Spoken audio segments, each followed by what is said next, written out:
Good evening, ladies and gentlemen. My name is Daniel. This is the Liberalist YouTube, and tonight we're interviewing King Crocoduck, the legend himself. Hey, how you doing tonight? I'm good. How are you? I'm always good. Now, how about you explain yourself for the audience here? Who are you? What are you about? Well, I'm a YouTuber. I own a YouTube channel here on, YouTube, where I've been primarily debunking pseudoscience and teaching science for past 5 or 6 years.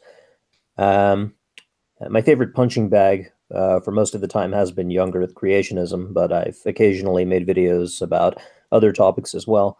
And more recently, I've been speaking out against what I've taken to calling the new Lysenkoism, certain pseudoscientific tendencies within the academy as of late.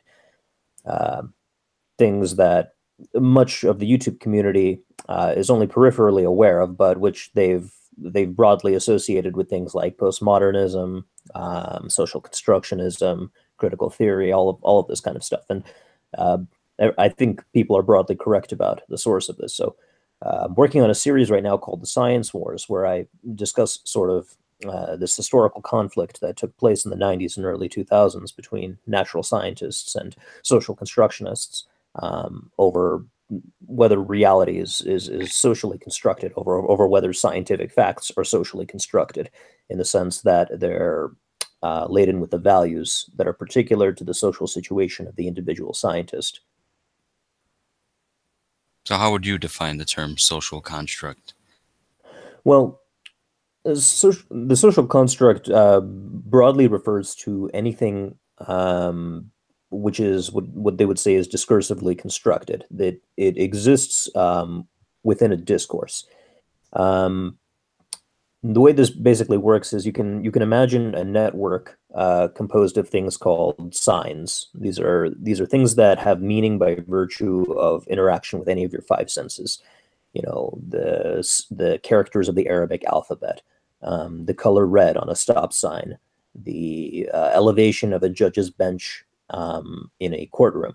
You know, these are all signs because they interact with your five senses, and they are associated with some kind of meaning. Um, and these meanings don't exist in isolation. If there are, they belong to a network of signs, and this network is what's called the discourse. Um, so when you think of, for instance, a dog, there's no such entity according to social constructionism as an actual dog. There's a set of signs that are associated with the dog that are associated with whatever meaning you construct. So the shape of the dog, its first order properties, um, the sound that it makes, all of these things are just signs. Um, there's an implicit linguistic idealism in all of it. It's the entire world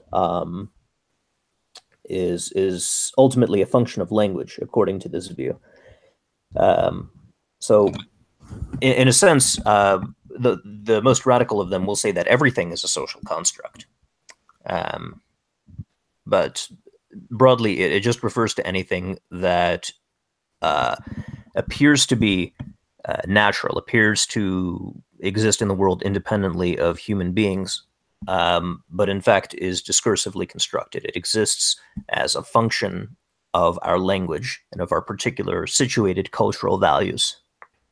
So you brought up the term Lysenkoism before. Now, as I'm familiar with that, it was an agricultural science that Mao brought in. I may be wrong about that. So how would this social constructivism, how would it be related to Lysenkoism? Well, when I use the term Lysenkoism, it did have to do with Mao. Mao's implementation of Lysenkoism was the deadliest. It did cause the greatest number of deaths. But it was actually devised by the guy Trofim Lysenko in the former Soviet Union back in the 1930s. And basically, it's a kind of alternative science. It's a proletariat science, in contrast to the evil bourgeois science of genetics and natural selection and the such. Um, and basically, the fundamental tenets of Lysenkoism were that organisms, and plant organisms in particular, were naturally cooperative. The only reason that they were conceptualized as being competitive was in order to justify the capitalist superstructure. So Lysenko thought, okay, we're going to have this superior Soviet science, and we're going to base it on this notion of natural cooperation among organisms. So one of the policies, and probably the deadliest one, was something called close planting, where you would plant the seeds of crops very closely together, um, and you would give them just a little bit of water, enough for only a handful of them. And the idea was that they would mimic the Soviet system and they would equally redistribute the water and the nutrients in the soil. So that way, with a minimum input of soil and water, you can have a maximum output of crops. So it Um, sounds kind of like the blank slate theory, wherein the surrounding culture or the society has that kind of control. I mean, where is that born from? That kind of idea of this, you know, blank slate. I mean, that's what it sounds like to me. well, it's similar to the blank slate in that it follows from a similar set of passions. The idea being that the world, as we conceptualize it, is not as it ought to be. That's true, but only to a certain extent. Nature ultimately has the final say, as it did in the case of Lysenkoism. Um, when the close cropping was implemented, of course the seeds competed with each other, and of course they did not evenly distribute the water and the nutrients in the soil. So a lot of them died. There were mass shortages of crops, and when you combine this with Stalin's disastrous collectivization plans, you end up with a series of terrible famines that kill millions of people. And Yeah, ditto in Maoist China. yeah. I mean, this sounds like just a complete ignorance of natural law, or even just science in general. Um, Yes, now, and what sorry, go ahead. Oh, and I was just about to say where the social construct, um, when you consider its current application in certain sectors of the humanities, you have people who will be insisting that the contents of science are socially constructed, that they're the situated values of the scientists who are practicing. It's not just that the application of the technologies are value based. It's that um, the very concepts themselves, the scientific concepts, how we describe, for instance, say the role of DNA. Um, this is fundamentally a value based decision. Um, DNA is value based. well, not DNA, but the way it's conceptualized. So the example is DNA a master molecule from which everything else flows? Is it kind of the control system that decides everything for the organism, or is there more of an interactive process? And the people who I call the new Lysenkoists, they're going to insist that the decision of whether you select this or that particular model is ultimately a function of your own situated values, and it does manifest in more extreme situations. So in the March for Science DC, for example, there was a woman, a professor called Dr. Robin Kimmerer, um, who described indigenous science as an alternative to Western science. She didn't lay out specifically what exactly this entails, but it certainly hails from the same tradition. The idea ultimately is that every demographic has their own unique individual science, um, and that Western science, quote unquote, white straight male science, has unjustly been keeping these other types of science, these other types of knowledge out, because its very narrow characterization of what constitutes good scientific practice. It sounds like really low expectations to say that other groups cannot understand white male science. It sounds It's really actually hateful, honestly. yeah, I would agree. Now, how Although does? Oh, sorry. Go ahead. although they would probably defend themselves by saying that it's not necessarily that people can't understand white straight male science. It's just that white straight males have an advantage in understanding white straight male science since it's done from a white straight male perspective. That still sounds really hateful, no matter how much they try to generalize or rationalize it. So Hmm. you're saying this new Lysenkoism, and you're talking about how it affects, like the old Lysenkoism affected plant life. Now, how would this new Lysenkoism affect human systems? Are we seeing this today at all? Yes, there was actually a case not so long ago. Um, the pill was called Addy, and Teal Deer made an excellent video series concerning this, and I think it's ongoing because it's still for sale in Canada. Um, Basically, the pill was marketed as a solution to female libido problems. Um, the idea was basically that scientists were not developing, female libido drugs, even though they had developed many for males because of male sexist bias and bias about women's ability to control their own sexuality and the such. Um, in reality, the reason why it was so difficult to create a female libido drug as opposed to a male libido drug is male libido problems are principally a physiological problem. It's mostly concerning blood flow to the penis. Things like Viagra will fix that. But by contrast, female libido problems are principally psychological, and those are much more difficult to resolve. So here's this drug that comes out called Addy, and it markets itself as a solution to female libido problems. And you have people like the National Organization for Women and the very scientist who was behind much of the marketing, um, much of the advocacy, writing articles about how the reason why the FDA had rejected Addy multiple times was because of sexism concerning women's ability to make sexual decisions for themselves.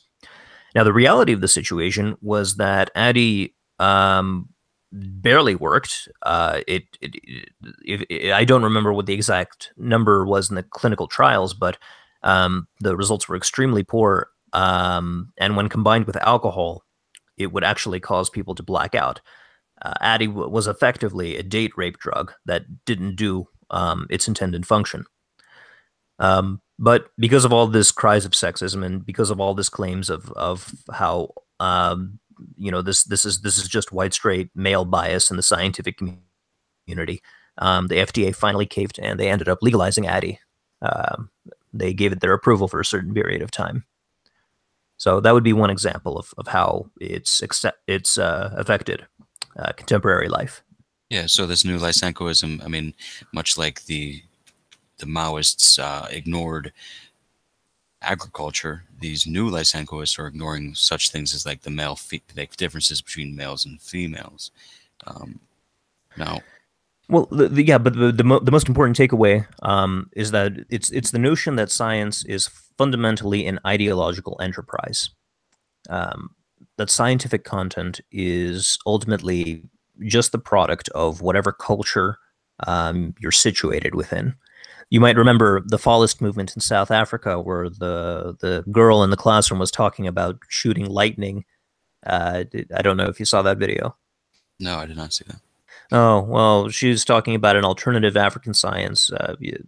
She's discussed in a lot of videos, but I made one called The New Lysenkoists, where I sort of go over what's going on. Um, that was one clear manifestation. She was talking about how you had this sort of European science based off of Newton's observation. What was this, the melanin girl? She talking about melanin too? No, no, no, no. This was yeah, but I'm certain that so-called melanin magic melanin people will also subscribe to some variant of this. It, Yeah. it did have some presence in academia back in the 80s and 90s.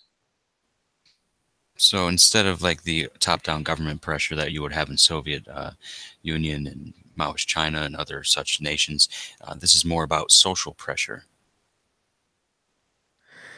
To a certain extent, yeah, yeah. A lot of these people, they receive the shit from certain sectors of the humanities when they go to university, and they expect that the information they're receiving from these departments are, provided in good faith. That they're not really just being turned into agents of whatever ideology their professor happens to be harboring, and you end up with the creation of social justice warriors. But this is old news to everyone in these parts. Everyone knows that. the university, in certain sectors of the university, is where this all comes from. So my role in this video series that I've been working on is to focus on the development of that ideology, how it historically has functioned, what its claims are, how it has been applied, and eventually suggestions on how it can be defeated, as I believe it was during the science wars of Okay. the 90s. So science is an ideological construction based around skin tone and gender, for just two examples. Debunk me. Um, well, it works regardless of what your what your features are.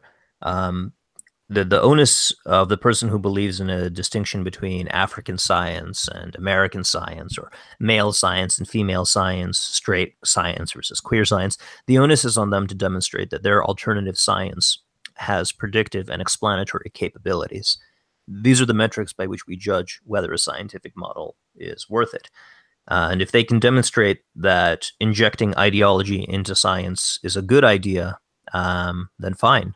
But they have all their work ahead of them, from Lysenko to Challenger to all to Addy. Once you allow ideology to get involved, once you allow uh, anything except for the scientific understanding to be involved in the decisions you make, the scientific decisions you make, um, people are going to get hurt. People are going to die. Hmm. I don't know if I'm convinced. I mean, gravity, right? Isn't that a white male construction? According to the African girl in that video I was telling you about, yeah. I mean, that'd be one way for the man to hold people down, wouldn't it? I mean, so this video series now, do you have any idea the ETA on that? When are you gonna? You have more videos coming out? What's going on?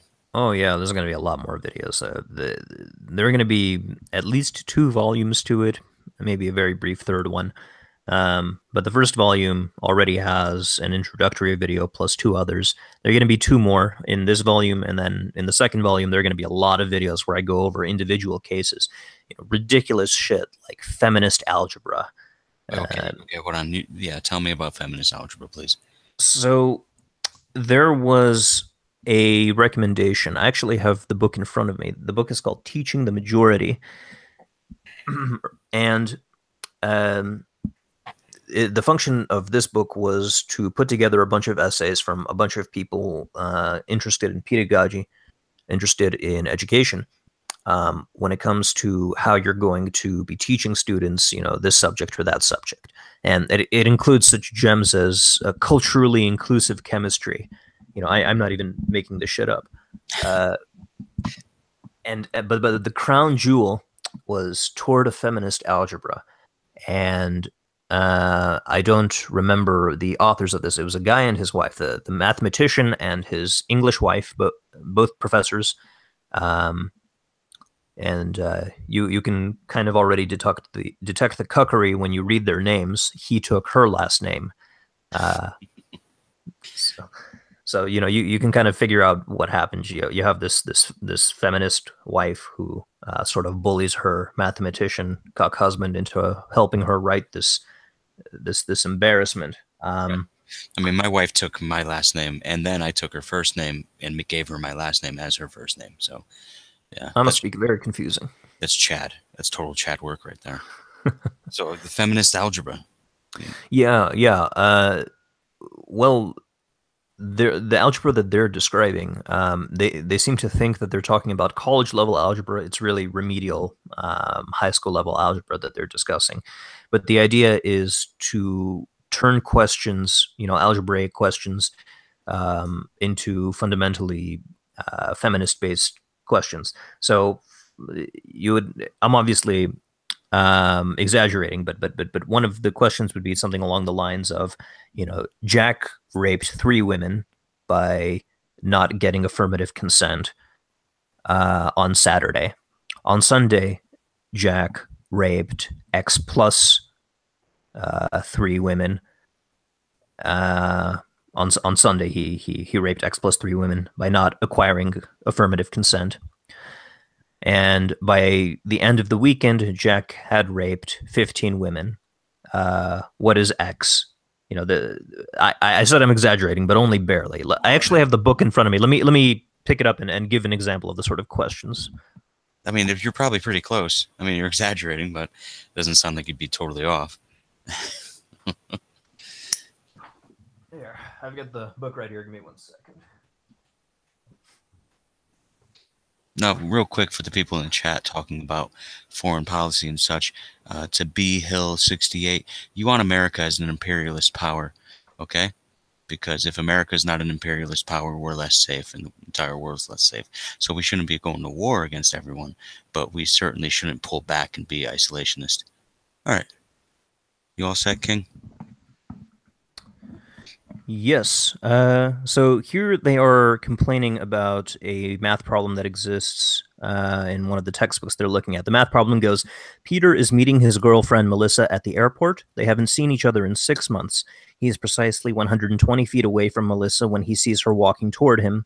They start running at the same moment, he at 15 feet per second, she at 12 feet per second. She is carrying luggage.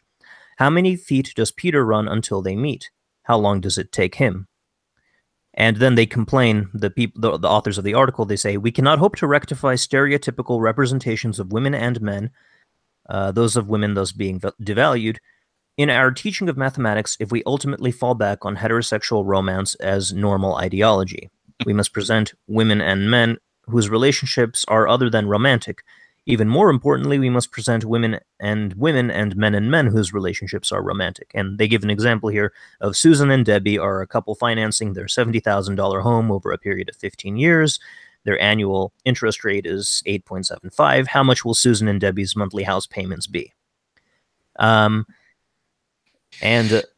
the basic idea is, as I mentioned earlier, social constructionism is the notion that reality is fundamentally language based. So if you have math problems that portray heterosexual romance, you're going to be socializing children to be heterosexuals, and this is going to be to the exclusion of gay people. And then, gay people are presumably going to be more interested in math if you show gay people in mathematical situations. So much like Lysenkoism in plants, it ignores humans have their own interests, and maybe, I mean, generally speaking, women may not be so interested in the maths and sciences. Not that they can't do them as well. They'd be less interested because it's less to do with people and more to do with systems. I want to hear more of this algebra. I want to hear at least one more example. This is amazing. Mm-hmm. You got more algebra? Come on. All right, sure. Let me see here. It's a long essay.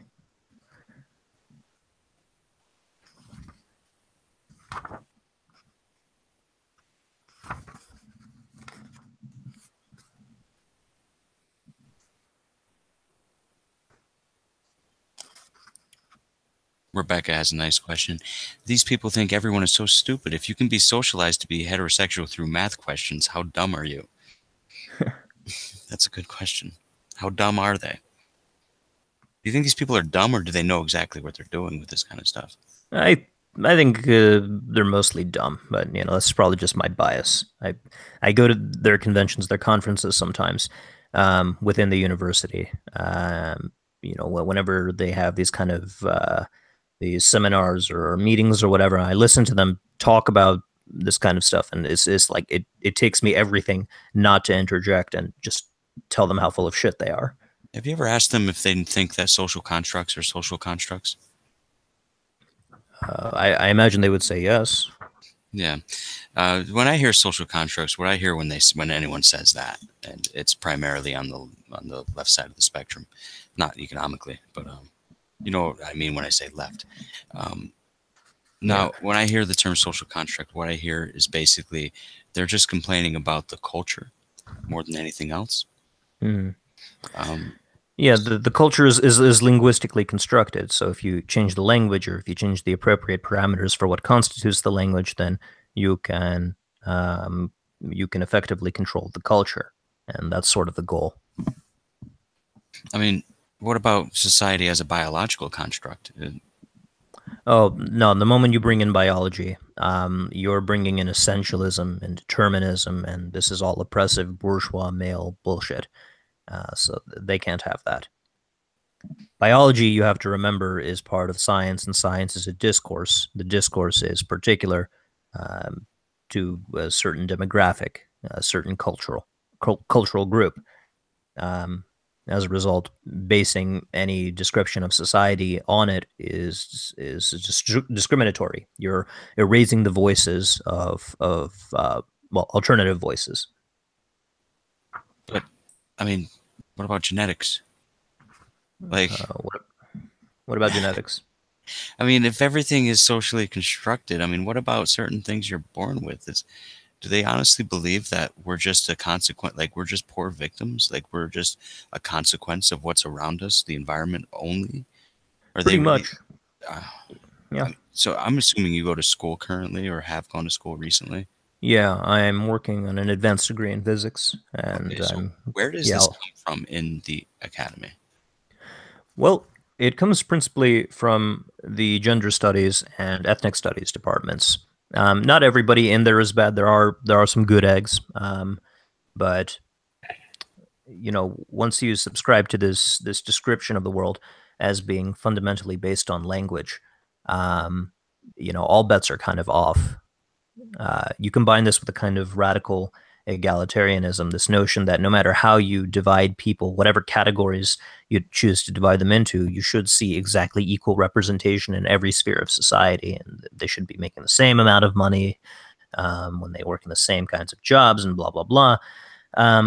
There's no reason to actually believe that society should be organized in this manner by default, and that only with the presence of this evil capitalist bourgeois ideology, you end up with this unfairness and this inequality. This is entirely faith based, but it is a position that they hold, and if you question these fundamentals, you are against equality and are therefore a bigot and therefore can be ignored. Oh, it hurts my head to think about. Now, people are actually paying to learn this kind of stuff in school. Yeah. Well, people go to university because they're taught from very young age, all the way through high school, that basically your options in life are you either go to university or you go to McDonald's. Um, and some people are smart. They realize university isn't really for me. I should go to technical school. I should go to trade school, learn a trade, and end up with more money, at least in the short term. Without all of this horrible student debt, than a fucking gender studies major who's going to end up at McDonald's anyway. Um, Hmm. so So yeah, I'm right now going. I went back to school. I'm learning a trade, and yeah, I'll never hear this kind of talk in a trade school at all. And when they talk about gender differences not existing and stuff, it's like, well, you look into one trade. Let's say plumbing, and it's all men. Then you look into a nursing class, it's all women. I mean, how would they go about? they would say it's because of the way that men and women are socialized, not just in terms of their interaction with the world, but also in terms of the language. The only words that are available to them, the only concepts, the tropes, the cultural signifiers that are available to them are the ones which reinforce cultural stereotypes about men's and women's roles. And if you were to reshape the language, if you were to change, what constitutes acceptable discourse, then you can re-socialize people in whatever manner you want. So, do most people that take these classes and they disagree, do they ever speak up? Do you think, or they just? They'll probably speak up maybe once in the semester and then be shouted down by some of the more radical students while the professor sort of looks on, probably feeling triumphant, and then they'll never speak up again if they do show up to class after that. I mean, is there a way to show these cowed students that, the more they speak up, the better off they will be? I mean, do you hear stories of professors like unduly punishing a student for speaking up, or? I haven't heard of any cases from anyone I know about this. The only cases I've ever heard are these radical students who, are trying to signal to both the professor and their peers how woke they are. and who, as part of this kind of power play process, are going to shut down anyone who expresses even the most remote dissent. Um, I have never been in that particular position. I was forced to take one of these GE classes, a Chicano studies class, basically historical revision describing the role of Latinos in America. I knew that there was a lot of bullshit being fed to me in that class, but I never spoke up because, I really didn't need that kind of attention. I didn't need that kind of trouble. But I probably would have shown less restraint if I'd taken gender studies instead for my GE. Hmm. Yeah. Now, where would you say the roots of this social construction kind of theory? Where are the roots for that? Ooh, that's a tough one. That would go back a really long time, all the way back maybe to Kant. But I would say um, the probably the big turning point was with Saussure. He was a semiotician, someone who studied the structure and function of language. And he was the one who came out with the idea that no sign has intrinsic meaning, that no word that we use actually corresponds to something in reality.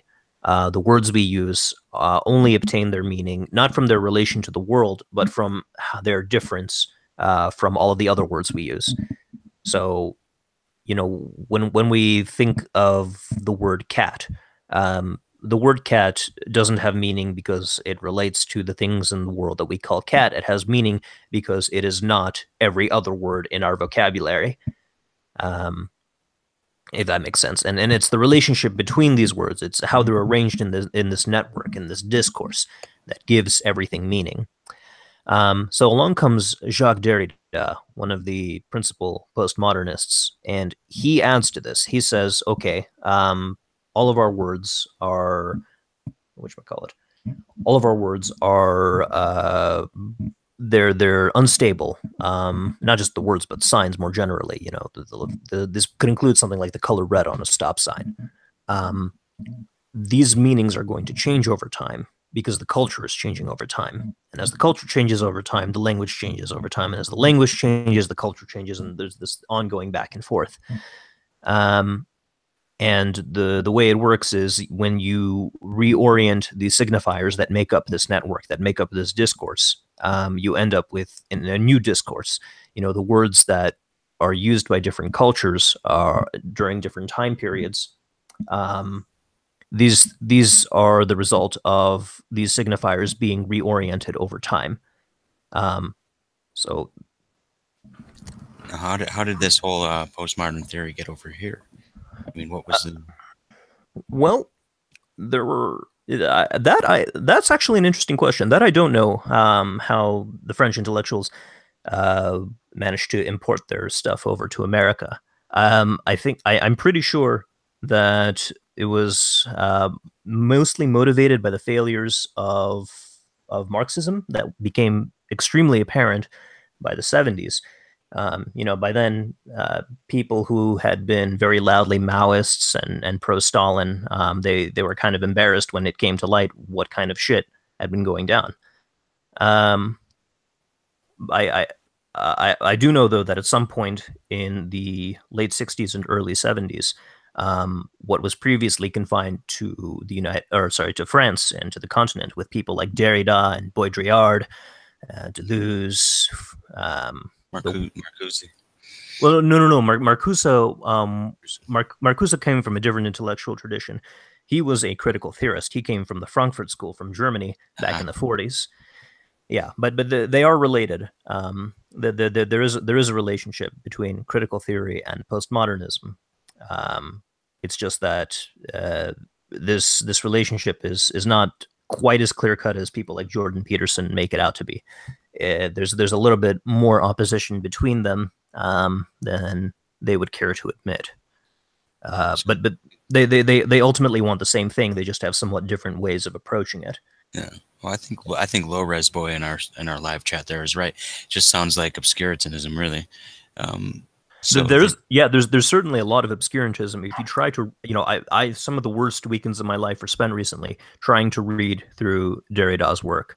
Um, that man doesn't know how to fucking write, and if he does, he's deliberately being obscure because the things that he's saying, the ideas he's trying to present, they're not that complicated. Um, but for some reason, he seems to fancy himself a poet. So, what could have been said in 10 words are instead said in 10 pages. Hmm. I think you were telling me before that he even admitted that 25% of what he says is bullshit. Yeah, that was actually Foucault. That's Foucault. Yeah, in his little meeting with John Rawls. Hmm. Um, but yeah, for Foucault, there's some controversy as to whether or not he could be called a postmodernist.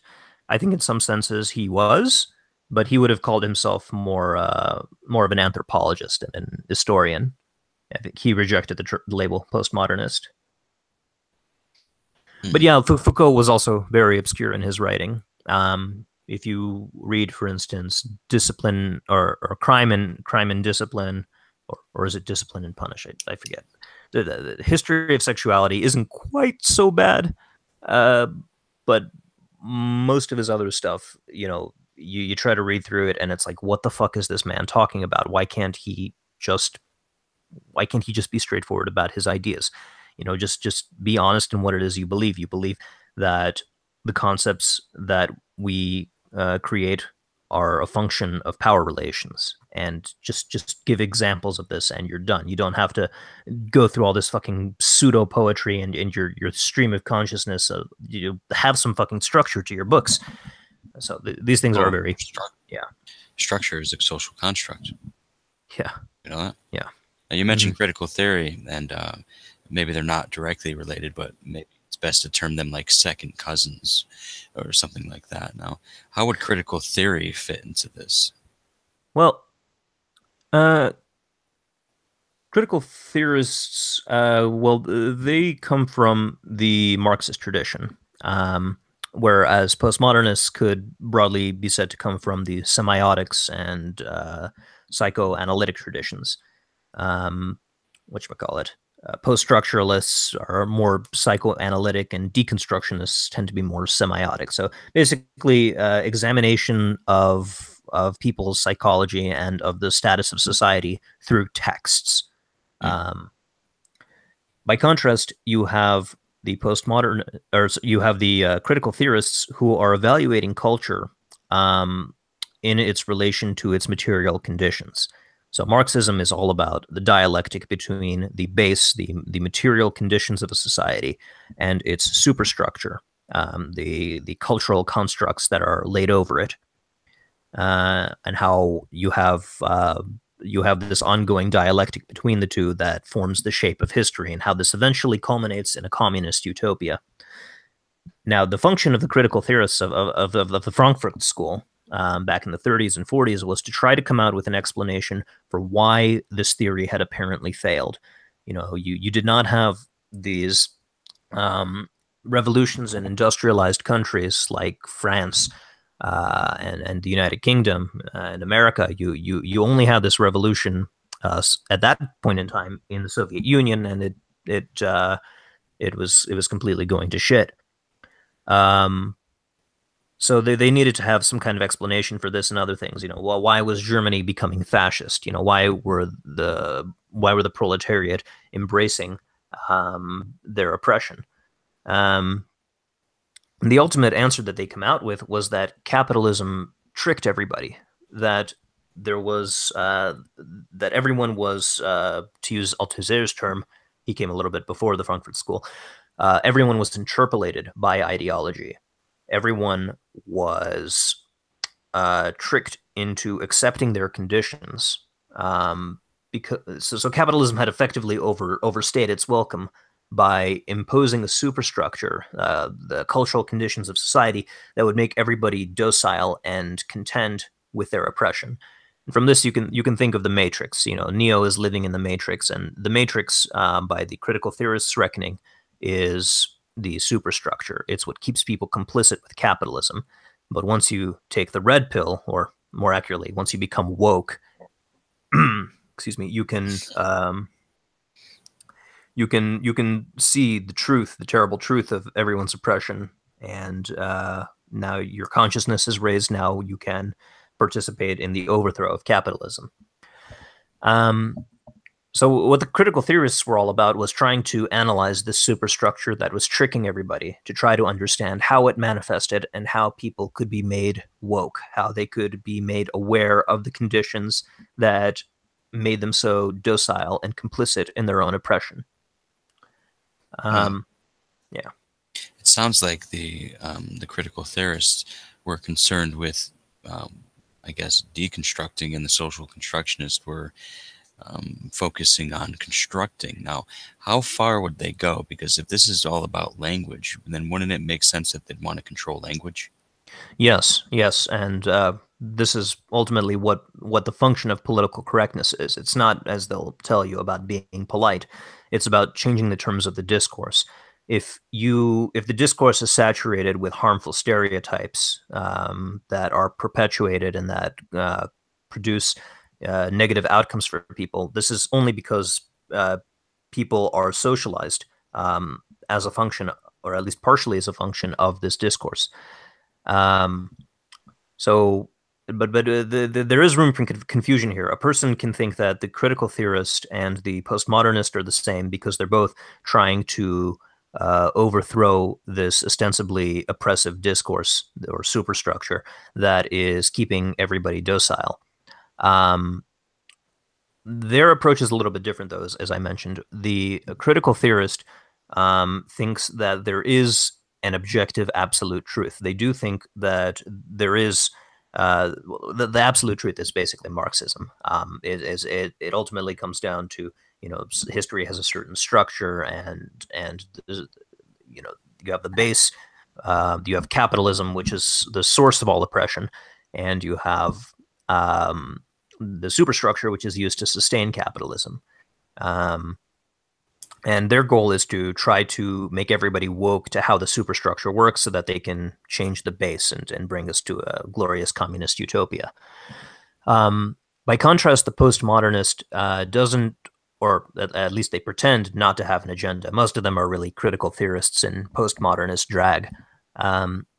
Because you have different discourses, and because these discourses are all culturally situated. America has its own discourse, Australia has its discourse, Black people in Africa have their discourse, white people in Africa have their discourse. You have all of these discourses. All of them contain portions of the truth. The truth is not this unified thing as it is in the critical theorists' picture. It's fractured, it's fragmented across all discourses. And none of these discourses can be translated into one another. And there's no such thing as a super discourse or a meta narrative or a genuine meta narrative that encapsulates all discourses. They'll say that a meta narrative is just a discourse that pretends to encapsulate all discourses and thus all truths. So what they subscribe to is a kind of epistemic pluralism. You have a lot of different truths out there, or a lot of different portions of truth, and we have to sort of respect all of and allow these mutually incompatible truths to coexist.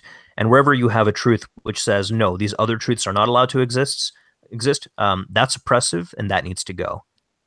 So wait, if they're essentially what they're saying, there's no grand narratives. Correct. In fact, Isn't that a grand narrative?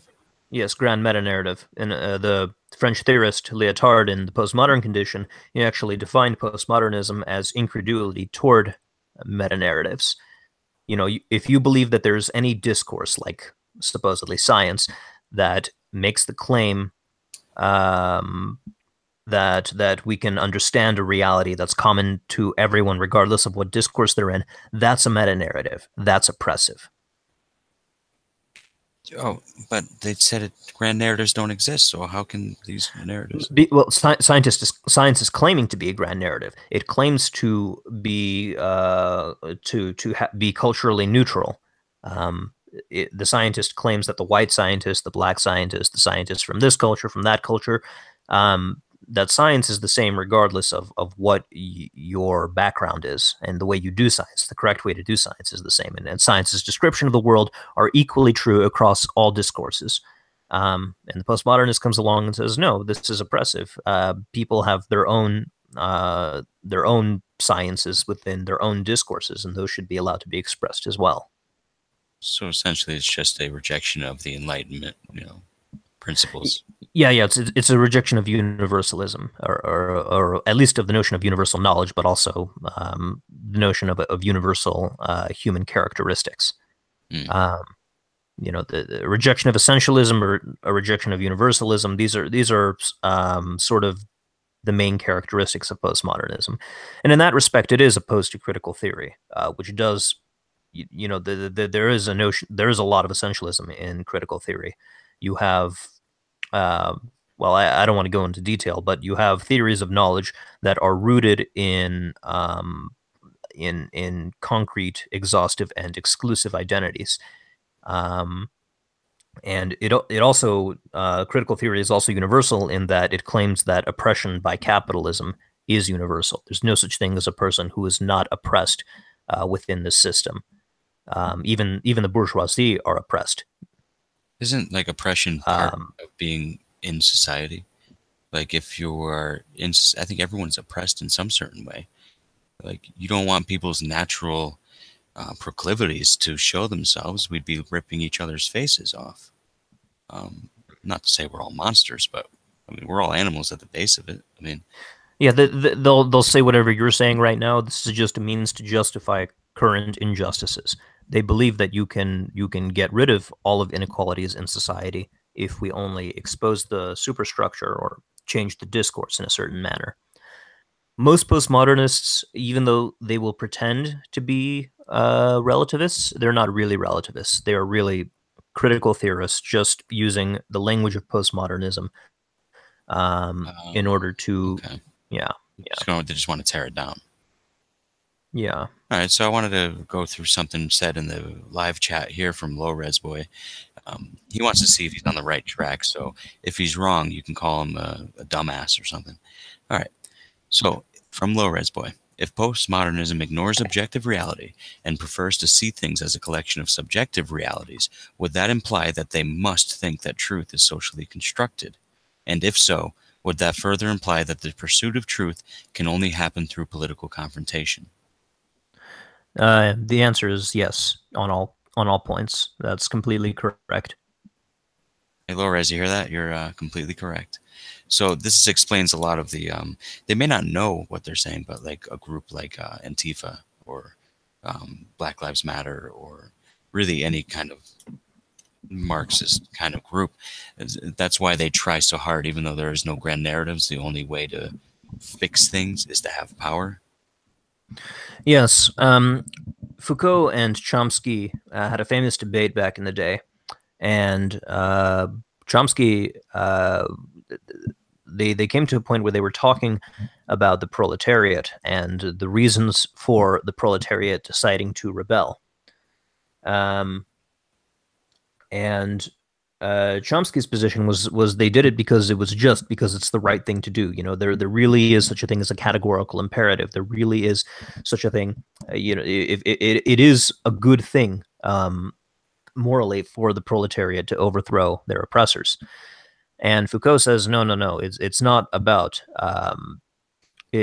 justice. One does not make war because it is just. One makes war in order to win. So if you interpret this within the context of what people like Antifa and Black Lives Matter and other people, other Marxists in postmodern drag, what they're really doing is they're pretending that they are fair and equitable merchants in the marketplace of ideas. Everybody gets to have their own discourse. They get to have their voices amplified, except for the people who are trying to shut other people down.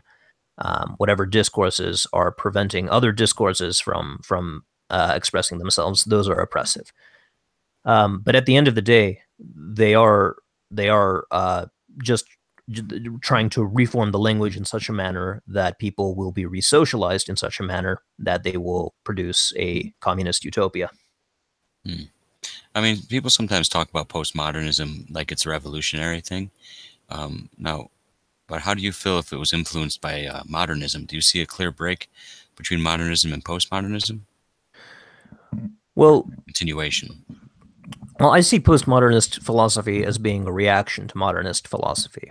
The modernist philosophy does claim that there is such a thing as the good. There is such a thing as a capital T truth, um, and postmodernist philosophy is a repudiation of that. So I guess they are related in the sense that one is reacting to the other. I would say postmodernism in that sense then is not so revolutionary as it is reactionary. Hmm. Okay, so that's like the thing now. A lot of postmodern literature is criticized for being all style, no substance. I mean, can postmodern art express genuine feelings and deep, meaningful themes, or is that the or is it the lack of those qualities that really marks art as postmodern? Well, it depends on what the medium is. I'd say a You know, contemporary art museum. yeah. Well, things like the infamous the toilet thing, the urinal in the British postmodern art museum. You know, these are these are things created by these high culture elites, by people who are putting out a very esoteric message. You know, the German woman who was naked in front of the museum, cracking colored eggs out of her vagina. You know, she was making some kind of statement that only a handful of people understand or care about, and she thinks that she's woke because of this. Um, that that doesn't that doesn't really give power to anybody. Um, but it's not to say that postmodern art is necessarily bad. You know, Quentin Tarantino's movies, for instance, are indisputably postmodern. But there's some of the best films around. So in that sense, it depends on what the function is. If the function of art is to give people a good time, then postmodern art can be a lot of fun. Um, but yeah, but if the function is just to try to push a political agenda, then it's basically shit. So, would you say a lot of the groups like Antifa and such are kind of influenced by postmodern uh, philosophy? Um, To to where a certain in to a certain extent, sure. At least as far as queer theory is concerned, queer theory is entirely based on postmodernism. This idea of a gender binary. Um, this is the result of a Western totalizing discourse that chooses to dichotomize people and otherize, quote unquote, otherize people, when we're all really just this one unified whole, and these categories exist only to oppress people. So let's change the language a little bit, and let's get rid of these categories, male and female, and this is how you end up with the 72 genders. Um, so yeah, in that sense, there is some influence of postmodernism.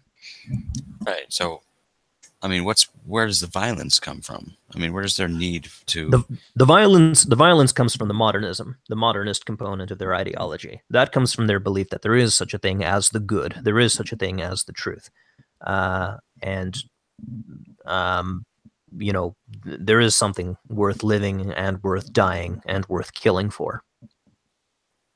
Oh, so how do they? How do they? My head is hurting. How do they square that circle? How do they say like there's no great narratives, there's no truth, but this is good, and what we're doing is good? As I said, they're critical theorists in postmodern drag. They pretend to be all about, okay, we're loving and accepting, and all discourses are allowed.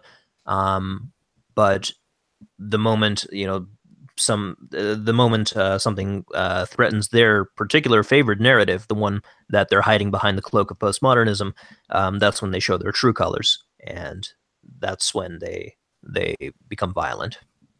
Mm. Is there a path past postmodernism? Is there something beyond it? I certainly hope so. Is there, I mean, is somebody working on this, like a postmodernism?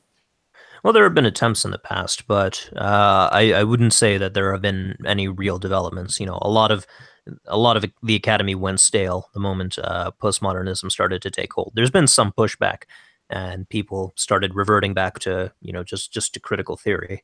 Um, I mean, as a graduate student yourself, or at least gaining a higher degree than most, I mean, what do you see as any kind of anathema to the problems we're seeing in academia? I mean, what are our solutions? I mean, the what can a solutions, I think, regular Yeah, the solutions will be found in my disciplines, in the natural sciences.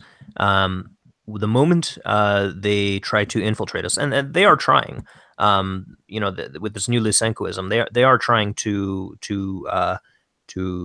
change the constitution of science. But the moment it becomes explicit, and the moment this comes to a head, you're going to have another science war, and we are going to come for them. We're going to kick their ass, and we're going to expose them. And show them for the charlatans that they are. I do expect that there is going to be a conflict between STEM and certain sectors of the humanity. They're going to be sympathetic parties on both sides. Some humanists will side with the scientists, some scientists will side with the humanists, but uh, ultimately, at the end of the day, um, I do think that this nonsense will be defeated. It's just a question of how much damage is it going to be doing in the meantime until this conflict arises. Hmm.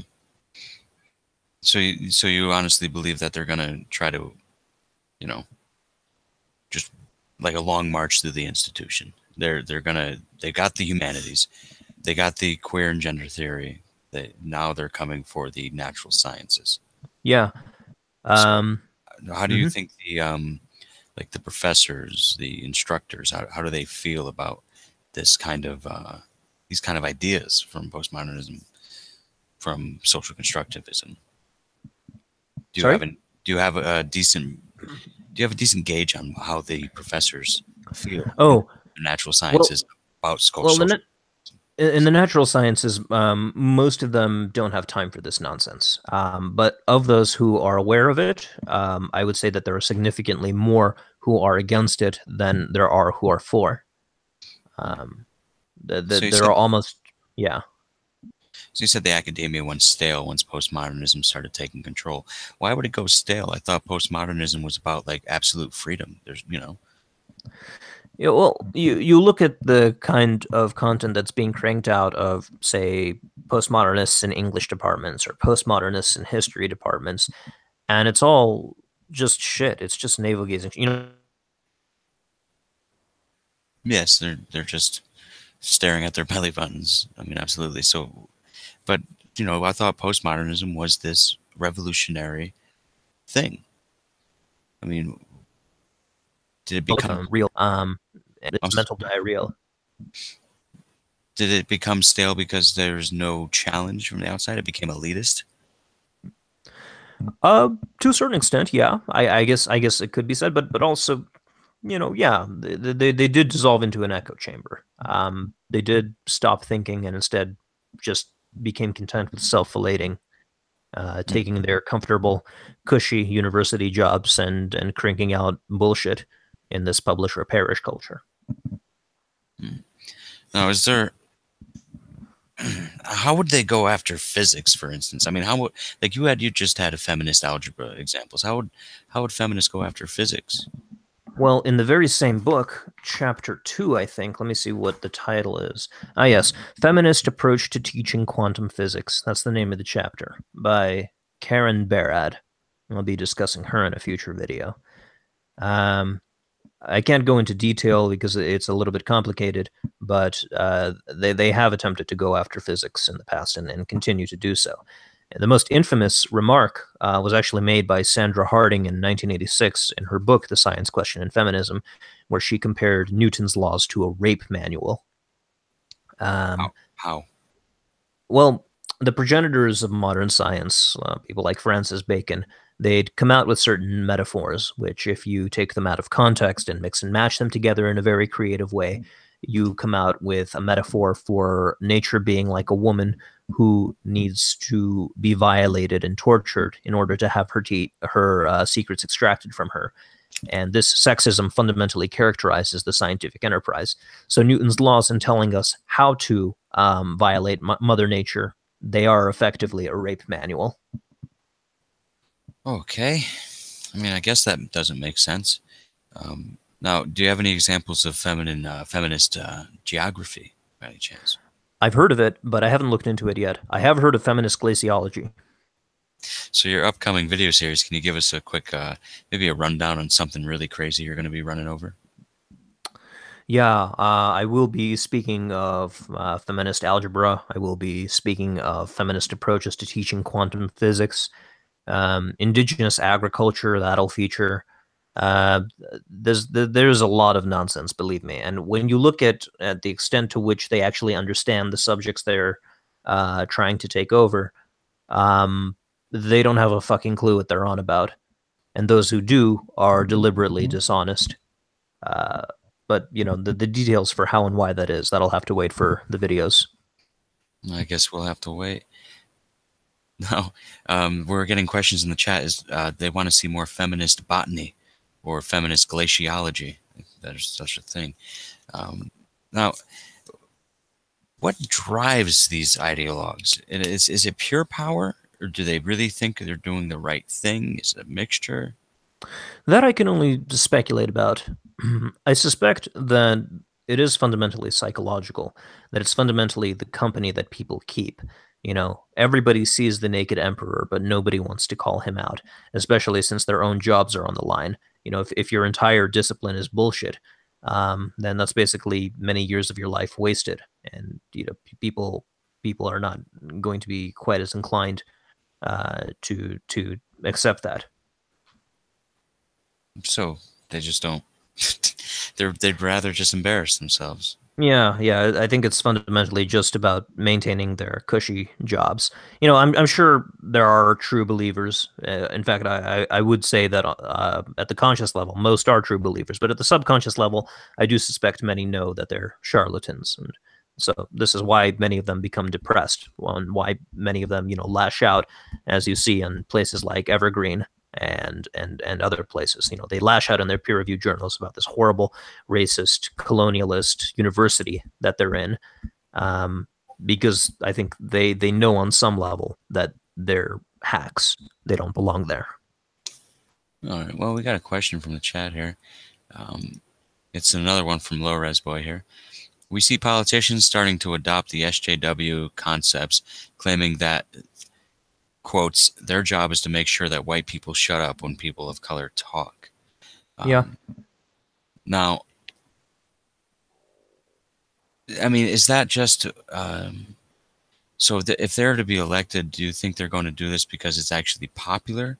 Um, I mean, we've seen what happened with identity politics to the Democrat Party in America. They've lost everything: Congress, Senate, the White House, the Supreme Court, federal courts, the governorships across the nation, tons of state seats, probably 981, I think. Now, and I think I remember that Low Res Boy. That was during the DNC chair elections with Yes. Yes. Sally. I Yeah, remember it. yeah. So, do you think she does that out of pure pandering, like I would say she does? Well, I think it's important to remember what the strategy is for the Democratic Party and for the left more broadly, when it comes to political developments. It's fundamentally a coalitional approach. You have people based on group identity, black, Latino, woman, whatever, and you pander to each individual one. And postmodernism and critical theory both provide tools that allow you to pander to these groups.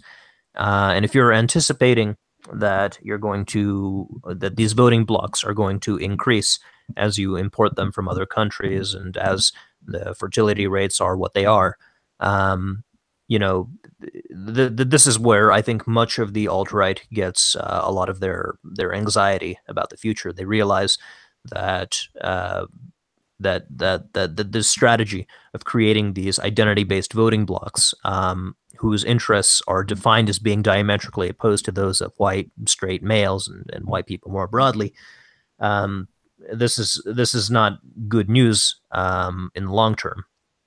As so ideally, okay, to answer the question, I'd say yeah.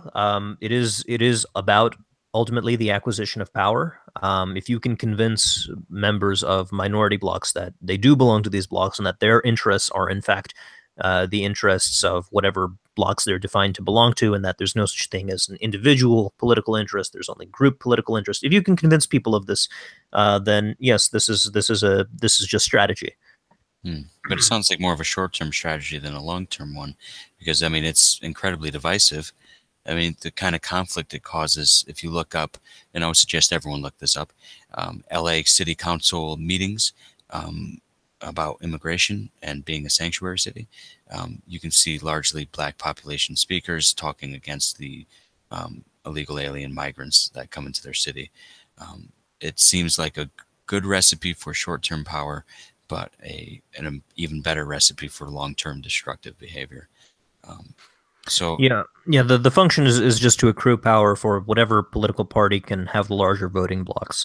And unfortunately, the inevitable reaction to this, and one that they've been warned about for a long time, is the alt right. You have white nationalists encouraging, well, they call it red pilling. To use left language, it would be called consciousness raising. hmm, Uh, you realize that the white people realize that they are in fact members of this group that ought to stick together and ought to have their own political interest in opposition to those of minorities. yeah, Uh, I mean, I can see that if it wasn't such a loser at the ballot box in regards to identity politics. It's yeah, yeah, tough. and what I really like about the liberalists is that it transcends this identitarian bullshit. It's about convincing people that your political interests are not a function of your group identity. And if you say that there is, this is a recipe for destruction. Oh, absolutely. And it has even worse outcomes for who you claim to protect. Just like progressive policy destroys the inner cities and any kind of urban areas, much like these white ethno states will invariably lead to more white deaths than not. Um, Yes, the regime responsible for more deaths of white people than any other in history was the Nazi regime. yeah. That I think was the most bitter irony of that regime. Though that does lead credence to the idea that communism might be a net good because it kills way more communists than anyone else. Yeah. Well, I will say this: most of the people who die under communism, uh, they were not happy with the system. No, no, no. I'm just being flippant. Yeah, no, I hear you. I hear you. Actually have family that escaped communism, so uh, maybe I shouldn't be so flippant. But so when they talk about identity politics, um, I'd like to mention that they don't understand how in-group bias and preference works. Um, wherein, if you look at, for instance, hate crime statistics, about 50% of hate crimes are minority against minority. So the idea that these disparate groups will hold hands and sing "Kumbaya," I mean, it's laughable. It really. Yeah. The gambling and everything on this thing called intersectionality, which I'll discuss in the next video. The idea is that um, everybody is situated within their own particular minority discourse, um, or the discourse situates everybody within these particular groups, and they all have their own knowledge that they construct as a result of belonging to these groups. So everybody's voice needs to be, or all of these minorities' voices need to be amplified, and the way they need to do it is together. In contrast with the white, straight, cis, hetero, bourgeois, male, capitalist elite, um, who are on the other side of this master-slave dialectic. Hmm. So I hear a lot of different definitions of intersectionality. Could you give us a nice, concise one by any chance, like Yes, for the layperson like me? yes, intersectionality is the bastard child of postmodernism and critical theory. It's an attempt to mix the two and to resolve the contradictions that you raised earlier, but fails miserably because it retains all of the contradictions, but it's politically useful. Um, it takes from postmodernism this idea of socially situated discourses, and it takes from critical theory this idea of oppressor oppressed relationships. This master slave dialectics. You combine these two, and what you end up with are uh, everybody is in some senses oppressed, and everyone in other senses are privileged. Um, the people who are the most oppressed are the people who are the combination of identities which are the greatest number of slave identities, and those who are the least oppressed, those are the ones with the greatest number of master identities. And the means by which we change society for the better in a manner that eliminates oppression and eliminates privilege altogether is by listening and believing to the most oppressed and reorienting society, reorienting the language, reorienting the institutions in such a manner that whatever discourses socialize people um, into being whatever they are, those go away, and effectively the superstructure falls away, and this leaves everyone conscious of this evil capitalist system of the base. And from there, you get your communist utopia. I mean, how many identities are there though? I'm even just thinking about myself here, and I'm like, okay, so I'm nearsighted, I have white skin, I'm male, I'm straight, and then it just keeps going. I mean, how far do they intersect it? You know, how many identities do they claim to represent? They'll be very vague about it. It needs to be more identities than there are people. Otherwise, they become individualists. Um, but you have to have you do have to have a few enough identities in order to avoid individualism. But you have to have a great enough number of identities in order to be able to form this kind of coalition. So whatever whatchamacallit, whatever shit. I lost my train of thought. Sorry, let's say we had a Sorry. I just remembered. Whatever number of identities allows them to acquire political power, whatever number of identities allows them to get the largest voting block, that's the number of identities that they're going to pay attention to.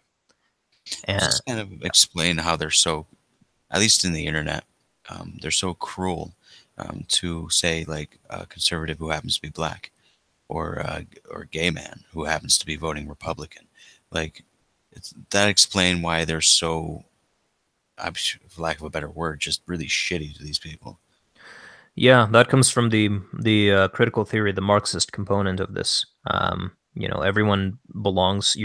There's an implicit moral essentialism. If you belong to category X, you have to have political interests Y and must therefore act in a manner Z.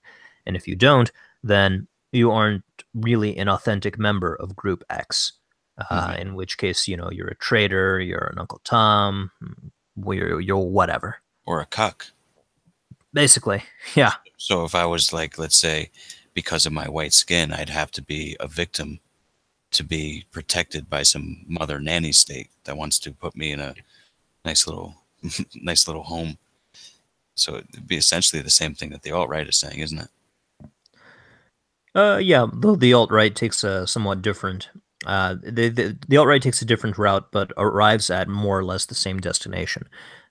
You have a group of people who are oppressed by society and a group of people who are privileged. And you do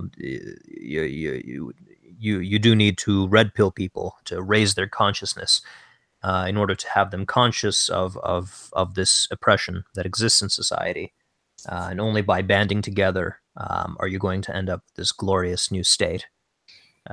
So essentially, to be part of the group in any of these identitarian groups, you have to first recognize yourself as weak and powerless, a slave. Yeah.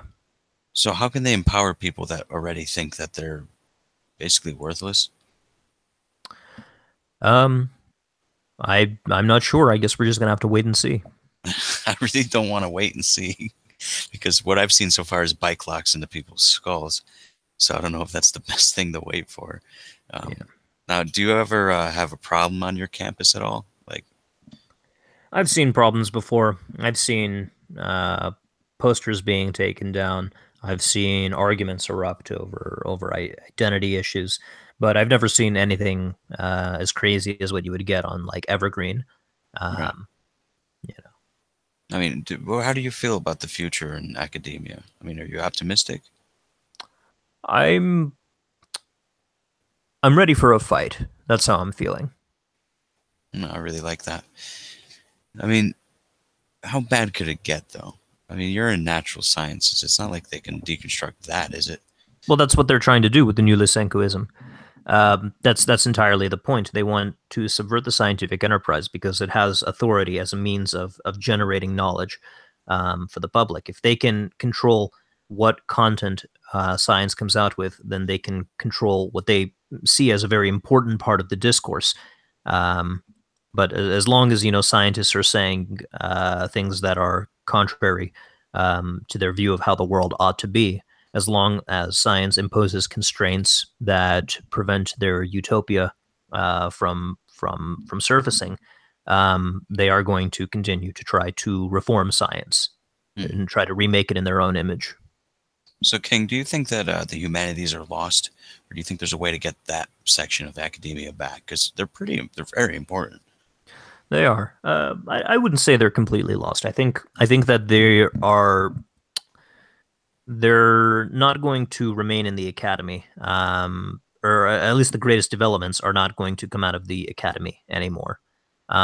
I do think that with the internet and with the accessibility of knowledge, you know, you can't become a doctor with an internet degree. Uh, it just doesn't happen. Um, but I do think that we are rapidly approaching a time when it is becoming possible to know as much as an English major, or at least a classically educated English major, with nothing but an internet connection. So I do think that whatever developments are going to be made in literature, in humanist theories, these are going to be produced in discourses outside of the academy. Um, but yeah, I don't I as yeah, that's basically the long and short of it. Right. So this postmodernism crew. I mean, what's with the lack of gratitude? I mean, if you really think about the West, we're doing really well. Like, I walk into my home and I have electricity that really never fails, knock on wood. And I have on demand clean water, and my waste goes to a special place. I mean, why so ungrateful? They don't make that connection. They think that reality is constructed by the discourse. The discourse can be whatever we will it to be. Um, so whatever constraints you think science appears to be imposing, those can be languaged away. I don't think it can be. I know you don't believe this, and I feel like I'm acting like you do, but I know you don't. But I mean, can it really be reasoned away when you you don't have to poop in the streets? Like, I mean, why does this seem to me like it's mostly like an upper middle class kind of movement? Not, you know, Because that's exactly what it is. I mean, They have no perspective. They look. I had a buddy back in my undergraduate. I did my undergrad at UC Santa Barbara, and I heard him say some mean things to some people. He was a very blunt, very rough kind of guy, but he's a cool dude.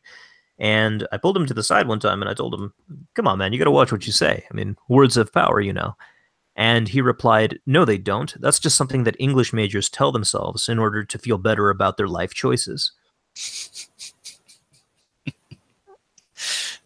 is he wrong though? Looking back, I do think there's some truth to it. I think that when you really get down to it, to these ideas of how language is fundamentally what reality is made out of, um, I do think ultimately it's motivated by a desire to inflate the importance of one's discipline when it comes to describing and explaining the world.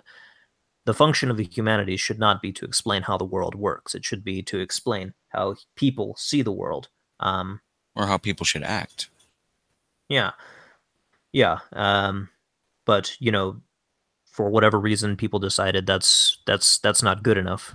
Um, so I do think that's ultimately what motivated this way of thinking. This notion that the humanities are ultimately what describe reality rather than the sciences.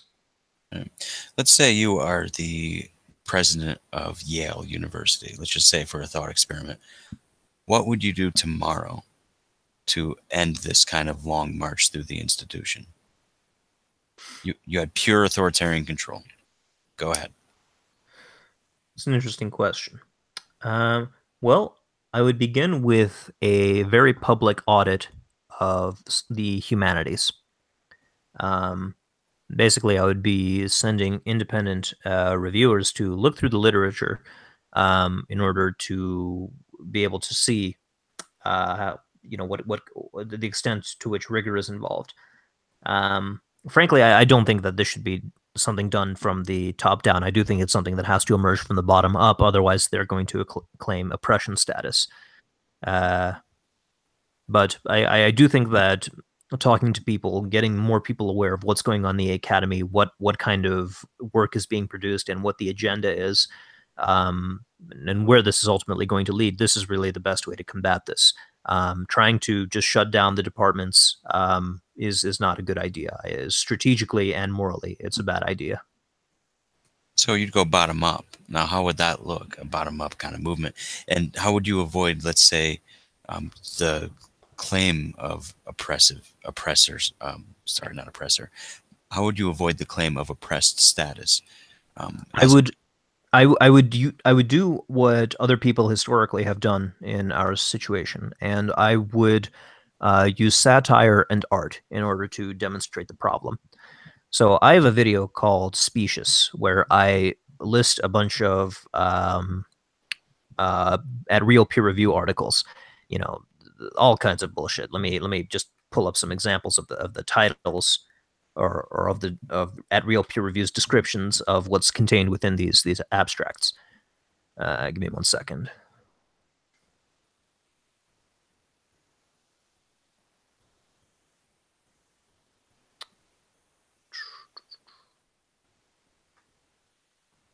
All this right, break video. brought to you by Tide Pods. Yeah, That's what eat them. that's They're what's for dinner. delicious. Mm. Okay. Wow, I made the video a whole year ago. Time flies. Um, so, and for those of you who don't know, at Real Peer Review, it's a Twitter handle, and it posts some of the wackier nonsense on Twitter that these social constructionists come out then. Okay, Great. so I'm gonna list some descriptions of the kind of papers that are being posted. The cum shot in porn is cisnormative and marginalizes trans men. Gender scholar discovers fit guys get more matches on Grindr than he does. An academic peer-reviewed paper on breast flashing during a hockey tournament for lesbians. Wait, what? Again, an academic peer-reviewed paper on breast flashing during a hockey tournament for lesbians. That's the description. Sorry. The racialized nature of the English seaside. How Oh, the doping ban in sports promotes heteronormativity and lesbophobia. Criticizing female genital cutting trivializes the oppression faced by Western women. what? How giving men access to Viagra denies legitimacy of non-heterosexuals. Sociologist wonders why women who do strength training do not become as muscular as men. Really? And yeah, and on and on. So what I'm thinking is I would love to see an art gallery that are like framing these things sarcastically, framing them and putting them in this kind of beautiful setting with with this classical music in the background. Um and just displaying them for everyone to see what a ridiculous stupid farce is going on in the academy, and Mm. putting them in different sections under different categories. I would love. These are the foremost scholars working on cumshot in different contexts. uh, So from the bottom up, you would just do like guerrilla marketing tactics, subversive things to um, essentially usurp their influence and show people that they really are the emperors with no clothes. yeah. And I would suggest everyone go follow at Real Peer Review.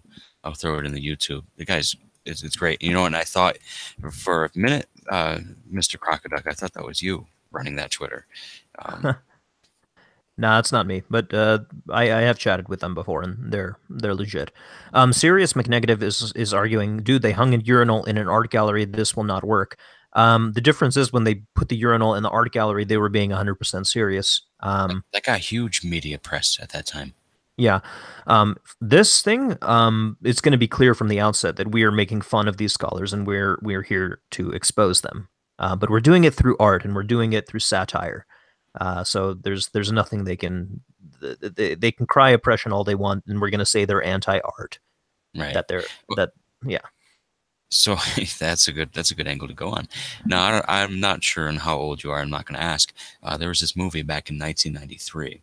It was filmed in my home state of Connecticut, called PCU, Politically Correct University. And Hmm. yes, I don't care if I dox myself. Go ahead, make me your enemy. So PCU was basically a movie starring David Spade and such, where it was this like real mocking. Because I guess in the early '90s, I must have missed it 'cause I'm a little old, a little younger, but there was a huge PC movement. Because if you watch this movie, and I suggest everyone does, it's free on YouTube. I mean, it's the internet, it's free everywhere. There's even feminists shouting, "Take your rape culture somewhere else." And like, there's a line of people waiting to get in line at a party. And like, the Black Student Union is saying, "We should be in the front of the line." And like, everyone's like claiming victim status. And it's like, there was a real art movement, entertainment movement against this PC SJW that was really burgeoning in the early '90s. I mean, you can consider Beavis and Butthead and a lot of the grunge music back then. Yeah. South Park. South Park. Yes, there's a lot of money in this, especially if you show actual examples, not just caricatures, but presented this kind of stuff in a deadpan kind of way. But that makes it ultimately clear that you whatchamacallit, just make people aware of this kind of bullshit. So we got from Abandoned. I'm not pronouncing your name right. I don't care. It's in the chat. Making fun of them is not enough. Are there any more measures you can take against them? We definitely don't want to go by any means necessary, obviously. But that's a good point. I mean, you can't just do that. You also have to kind of take it to them within the system, in a sense. Um, would you maybe petition a college president to make an honest inventory of the money they're spending? Because, that's out of everyone's tuition. Sorry, could you repeat the question? Well, let's say, so mockery is one way to fight them. You know what I'm saying? Hmm. Um, but it would also help to have another arm of that pincer to be something within the college academic system itself. So, what can you do from the bottom up within the system that could have the same effect that mockery would, but it would be seen a little bit more legitimately? Well, I do want calls for audits. I said I don't want it imposed from the top down. I do want the calls from the audits to come from the bottom up. What this art would do is it would provoke people into saying, okay, what are we spending our tax dollars on? What is going on with these universities? Could we have a closer look at these professors? Could we have a closer look at what exactly is going on? Could we have maybe public debates between people who disagree, between dissenters? Could we have and another good thing would be hoax articles published into their journals and just repeated over and over again, because they can't just there's no way they can distinguish between what they write and bullshit, because it is bullshit. Um, so I think ridiculing them constantly, it's going to hurt their cash flow as well. As people realize that these departments are full of shit, they're going to enroll in different departments. They're not going to be acquiring degrees from these places, and the sizes of the lectures, the sizes of the classes are going to shrink. This is going to affect their income, the income of the people who are pushing this stuff. And I think ultimately they're going to have to resort to other tactics in order to push their bullshit. And once that's done, um, I think the terms of engagement will change from there. So there's this interesting website, because what you're saying is essentially shine the light on them to the public. If you look up these guys, they're called Film Your Marxist Professors. And what they do is they ask their users to film their professors while saying absolutely ridiculous shit. Let's see if I can find some good photos. Because I can't believe half of this stuff that I see, but it is legit. Um, let's see.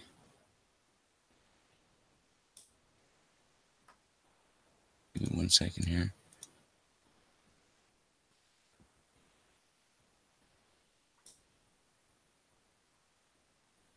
Oh, white men won't appreciate. White men don't appreciate women's bodies. Um, I don't know where they get that idea. Um, you look at some professors and they're showing like um, there's a good example of a professor writing moderate media examples on the board, and it's all like Salon and BuzzFeed, and like what is going on here? Now, we earlier spoke on the YouTube in another interview with a Dr. Michael Rechtenwald, NYU professor who is suing his school now for defamation. Now, I posited this towards him, and I'll posit it towards you. Um, Now, given that there are um, personality traits which are, at least in part, biological, is there a lack of the more conservative minded faculty because conservative minded people are less likely to want to deal with people? Maybe, maybe not. I think it has more to do with the fact that these departments are going to naturally alienate conservatives, which is bad for the discourse. You need to have opposing, dissenting views in order to have healthy conversation. Hmm. Um, so, yeah. The thing is about exposure is that you need to expose it to the right audience. I mean, how would you show the guy who just, he wakes up, goes to his 9 to 5, goes home to his wife and kids, maybe watches a ball game. I mean, how would you expose it to him? Because this is obviously his tax money at work too in a lot of these schools. Well, I do think that the media could be helpful. Certain outlets of the media could be helpful in this respect. As these satirical art galleries, as these hoax articles gain traction, people are going to have to report on it. Um, and when he watches the news that night and he sees what's going on in these universities, he's going to realize, wow, my kid is not going to have a future if they become part of these departments. So I'm going to tell my kid, you major in something other than these nonsense, or I'm not paying for your education. Well, yeah, I mean, parents definitely don't want to send their children to those kind of schools. I mean, did you hear about Missouri after that whole incident? Yes, yes, yes, yes. It's Apparently, hmm yeah, they lost so much. What do they have? A 30% reduction in new enrollees? It's something yeah, insane like that. yeah, I something mean, like that. Once you now, start, look, I think ultimately, once this exposure really gains traction, it's going to start hurting their wallets, and once it starts hurting their wallets, that's when audits and forced debates are going to have to begin surfacing, because there is a crisis in the academy. There's a crisis of rigor. Um, Basically, anyone with a pulse can get a PhD if they enroll within one of these ideological programs. Um, and this is a problem because it undermines the function of the university. right. I mean, there's that free market argument. Yes, the free market of ideas. Here's the thing, though. There's also such a thing as academic standards. Not just anybody can be a PhD. Not just anybody can be a professor. You have to know some shit. Otherwise, there's no demand for you. The market is about supply and demand. Um, if there's no demand, I don't think there really is a demand for low value professors. Um, that needs to be exploited. Right. And when I referred to free market earlier, I was talking more like parents not refusing to send their kids. I mean, you can't do much though about the parents that are already inculcated into this kind of movement. Yeah, You but know? you can reach the kids. You can show them, look, if you go into this, you're being taught bullshit by people who are just making shit up. Um, so in the intro in self interest, you should consider your future. You should consider, this is going to get you nowhere. This is just bullshit. Mm. What This do is you the think? message. This is the message um, that people need to be getting. I mean, what do you think about this idea that I heard the other day? Um, I'm going to look up this photo here. Basically, yeah, I'm sure people have seen it. Have you ever seen those pictures that are like before and after SJW or before and after feminism? No, but I can imagine what they look like. Yeah, it's like, uh, here, let me grab this photo here and share it too, um, real quick. And the idea here, take these photos and just gorilla paste them in places um, around where the working. That Yeah, that would be an excellent campaign. I think we could even 4chan would even be helpful. This would yeah, I remember they did the "It's okay to be white" campaign. It would be interesting if they did something like this before and after social justice warrior So or whatever. if you look at the screen, it's something like this. It's Yeah, like, yeah. yeah, you just go before and after That's basic. That's feminism. basic. That's basically what I expected. Yeah. That girl, that Antifa girl, the one, shit, they call Moldy her locks. Moldilux. Yeah, moldy locks. Yeah, yeah, that's a very dramatic transformation. I think that that could be effective as well. Right. I mean, it would show parents like, hey, this school, this is what happens. I mean, you don't even have to be um, super accurate, even. I mean, it's just to show parents that, and it has happened because I know it's anecdotal, and local man says anecdotal evidence counts for something, right? But like I've known people that have come out of university like out of their minds, like Yeah. Hmm. extremists, zealots in a real way. I mean, do the professors at these universities ever take any responsibility for how their students act in the public, or are they just totally protected? They probably take responsibility in the sense that they're proud of what happened and they're proud of what they created. Mm. I mean, like for instance, the bike lock incident in Berkeley. I mean, that was an assistant professor, if I recall correctly, of ethics. So, is there any accountability at all possible for how these students act? I mean, some of them are directed to go do these things in public, Mhm. and there's no way to get accountability for the professors. Yeah. Well, that's So, that's that's just a puzzle that'll have to be looked at more carefully. well, we're coming up on the hour, so I want to thank you for jumping on. Do you have any final thoughts for us here? Um, no, I just hope people took away something from this conversation. Mm. So do I. Good luck in the fight to come. And if you need help, the Liberalist people will gladly be there to help you with some guerrilla marketing and some art galleries. Because Of, honestly, I love that idea.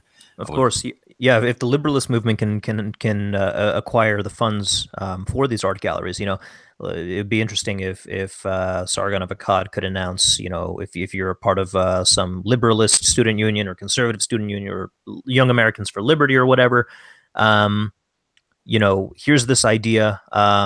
Let me help you with the formatting, and we'll help you set. We'll tell you maybe how it should be set up, and here's the funding for this, and then he crowdsources from his audience, and it sort of just goes from there. It picks up traction from the media, and we'll see how effective it's going to be. Yeah, we have various members reaching out to university student unions. I actually interviewed the president of the College Republicans on this channel. So, yeah, that's very much a possibility. And ironically enough, I've happened to have booked art galleries before. So, that's something I would absolutely love to do, just to really take the piss out of them.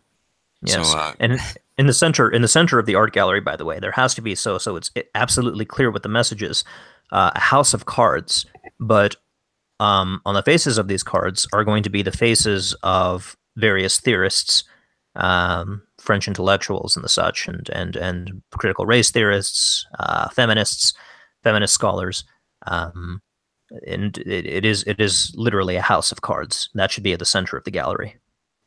oh, oh yeah, that's a really nice idea. Are you an artist yourself? Because that's pretty nice. Uh, I I make YouTube videos, but so I guess that's something of an art. I don't know. All right, so guys, I want to thank you all for being here for this really enjoyable interview with King Crocoduck. The link for his channel is below, and I hope you all have a great night. And thank you for joining us, Mr. King Crocoduck. Thanks for having me.